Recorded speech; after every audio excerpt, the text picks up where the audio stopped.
Now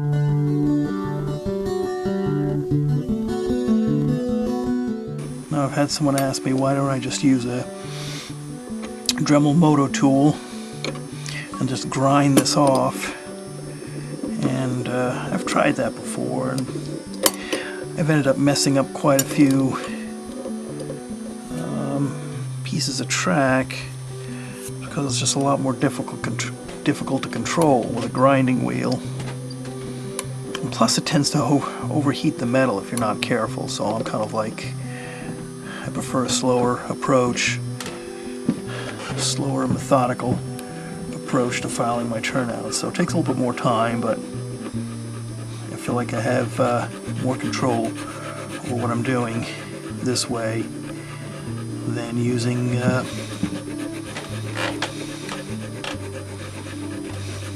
grinding wheel.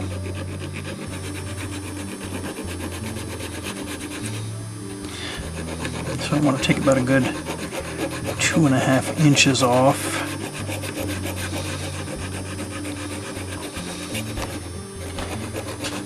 So I've got 2.5 inches of the base and partly of the rail head as well.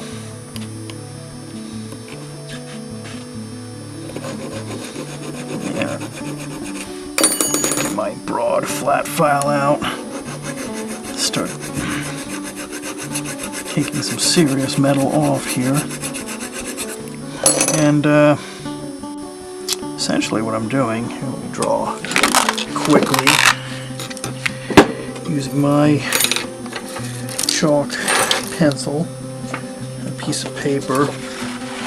What I'm doing with this rail,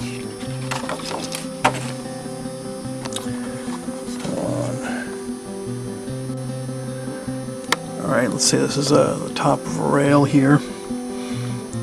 Okay, we're looking at the rail from the top now. Okay, that's the rail head. And shaky hand drawings here. And this is the base of the rail.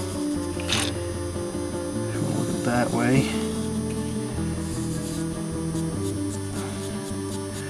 That's the base of the rail. Right there. So essentially what I'm doing is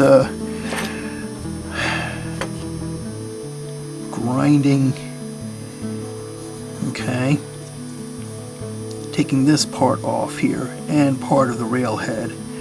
So you have the center section of the rail, because you want the turnout points to rest flat against there. So I'm actually notching out a little bit of the rail head like that. Okay, just gradually tapering off because the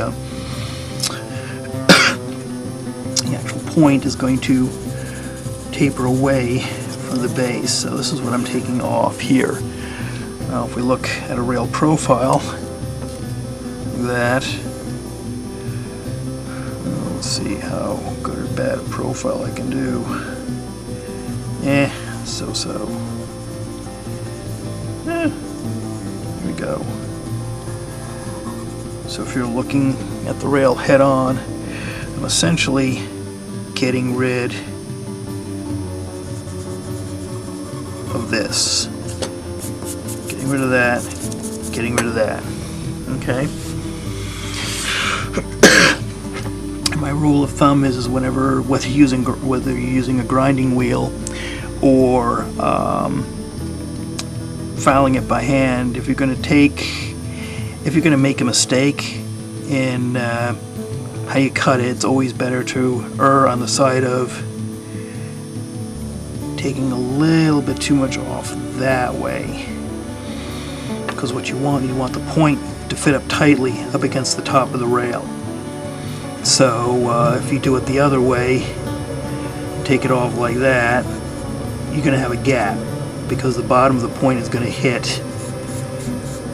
The bottom of the point is going to hit this right here, and that's not going to make for a good day for you. So I try to get it as flat as I can, but like I say, it's better to err on filing it off this way. So And the same thing, same rule applies for the point, you know, because you want basically the top of the point to butt up against the top of the rail. So if you want to look at the point as being right here, probably do it on the drawing right there, you want to file it so that you file a little bit of an angle that way, so the points are always pushing up against the top of the rail. So anyway, mangle that drawing. Let me continue filing. Okay. All right.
Solder this.